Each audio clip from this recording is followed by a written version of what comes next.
Hello, my name is Dan Kelly. I'm an oceanographer at Dalhousie University in Nova Scotia, Canada. This is just a short little video about a software product called Zotero. Not even sure if that's how you pronounce it, but that's how I pronounce it. It's a bibliographic database application. And this screen here is showing you a Zotero on a Macintosh machine. So it keeps track of references. So in this window here, which I'm scrolling, you can see a bunch of references. I have a couple thousand references here. And if I click on one, the way I have it set up, there's many ways you can set up the window, but the way I have it set up, if I click in, and I'll call this the index panel, I don't know, then you can see details down here below. You can see info about it. This is bibliographic info.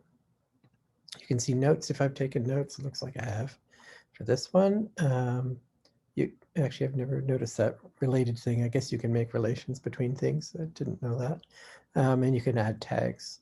So I'll add a tag for this.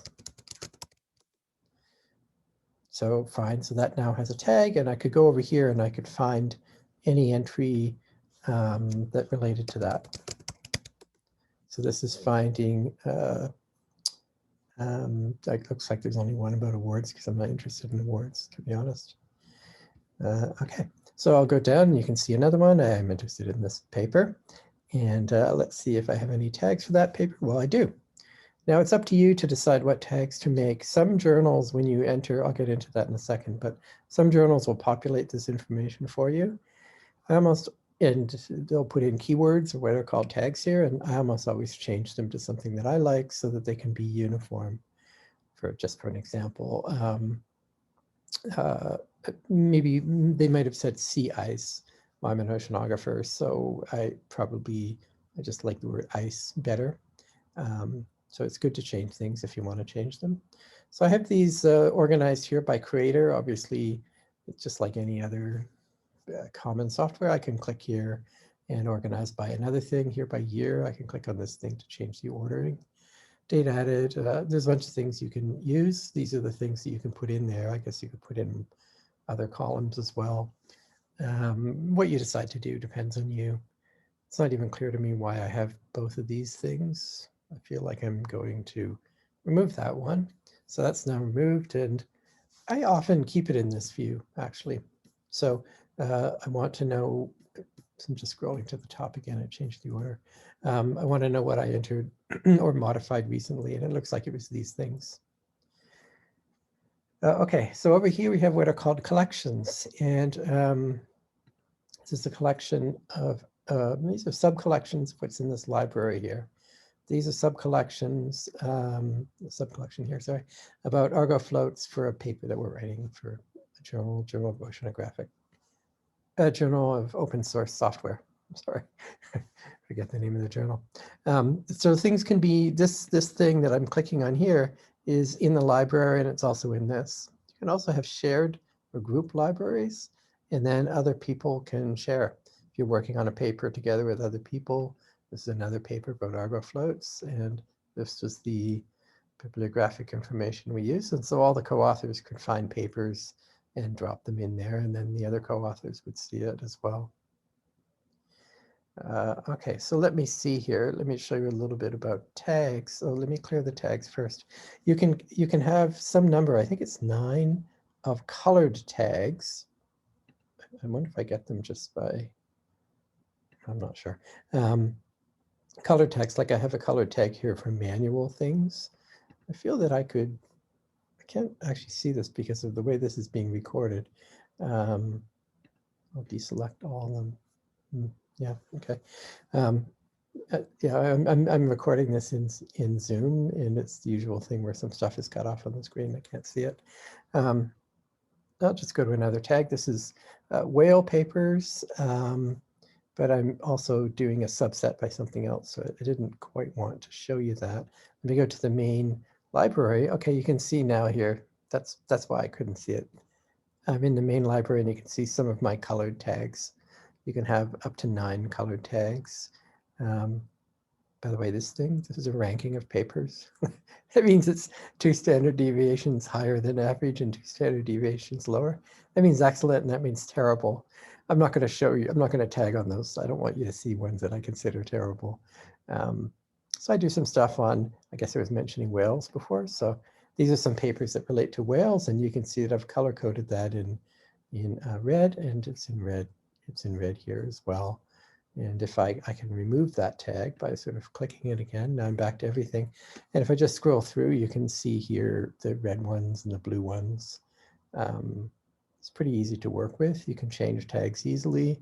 One thing I do quite often actually is to change, I could rename this tag, I'm not going to, but if I accidentally called it ocean mixing and I decided I want to just call it mixing, vice versa, frankly, you could just do that and all the tags changed. Now you can export stuff. I just right-clicked here on a particular thing, and actually you could mark several of them in any way, right-click, and you could export items, and it would ask you where you want to put them.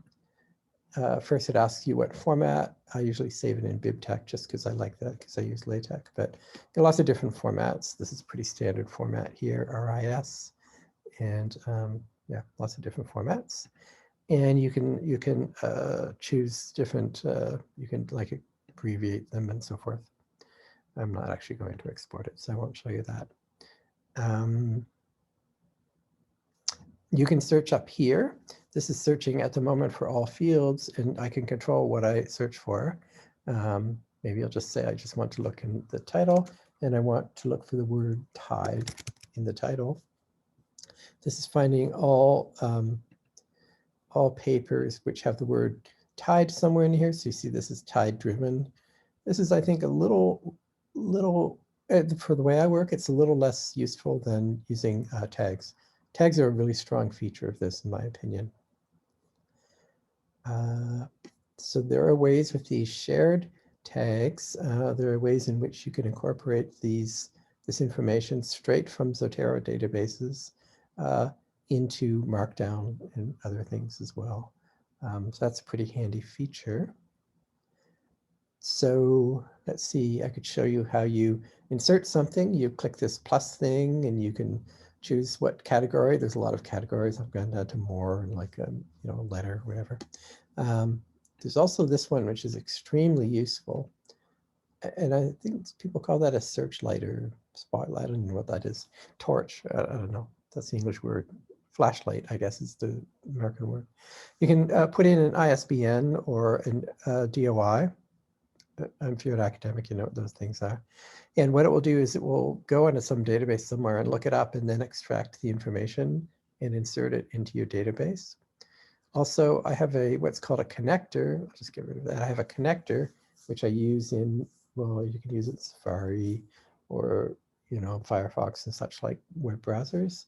And if you're on a journal webpage and you click on that button, it will almost always properly insert it into your database. Very, very handy. And by the way, I'm still looking only at things with mixing. And if you get, a little pun here, if you get mixed up, it's often for me, it's because I've forgotten that I've clicked that selection there. Now, one other thing is that some of these you'll see have a little triangle beside them. And if you click the triangle, you can see what's in there. It could be notes, and it could also be, you can attach PDFs.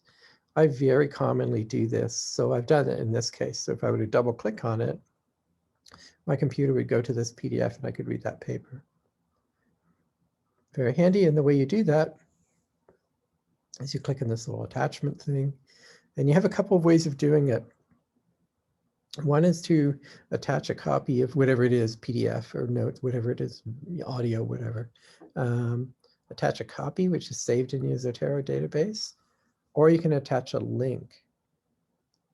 I much prefer the second way instead of the first way, because the links that I make are using a commercial clouded document store.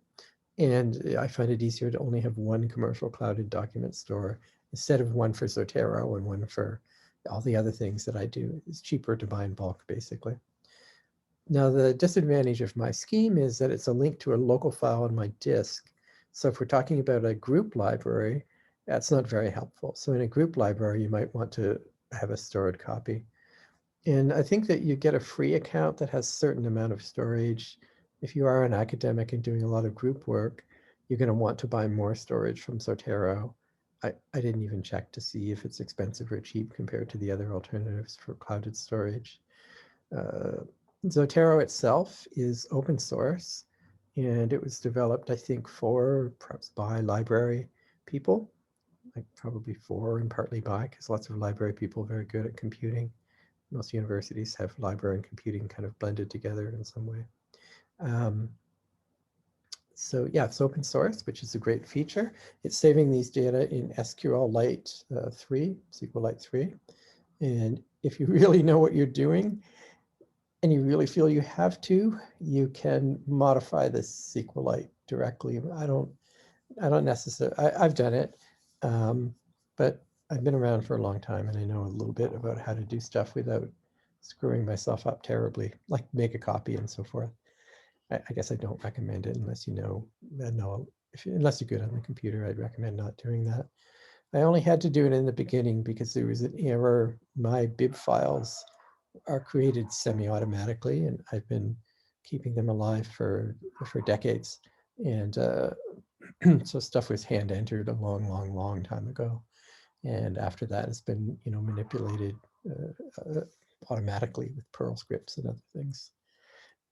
So at one point, I did have to edit the SQL directly. I don't recommend that. It's very handy. So for an example here, it looks as though, can you see that funny little icon? That's saying that it's a video. For example, if you're on YouTube, which I guess that probably was on YouTube. I'm not sure. Yeah, I guess, well, actually we can see it down here where it is. Yeah, it's on YouTube. It'll put a little icon for that, and it extracts what it can from YouTube in terms of the information. It's not always perfect. It wouldn't surprise me that I had to, this is not correct, it's saying that the director is A.G. Huntsman. Well, A.G. Huntsman's been dead for a long time. But I don't, probably in YouTube, there's no way of even finding out that information. But what I would probably do if I cared, which I don't, would be to go in here and put something like Department of Fisheries and Oceans, which is actually DFO/Dahazi. They're the ones who run this this award. It's very easy to do it. I'm just not going to do it now.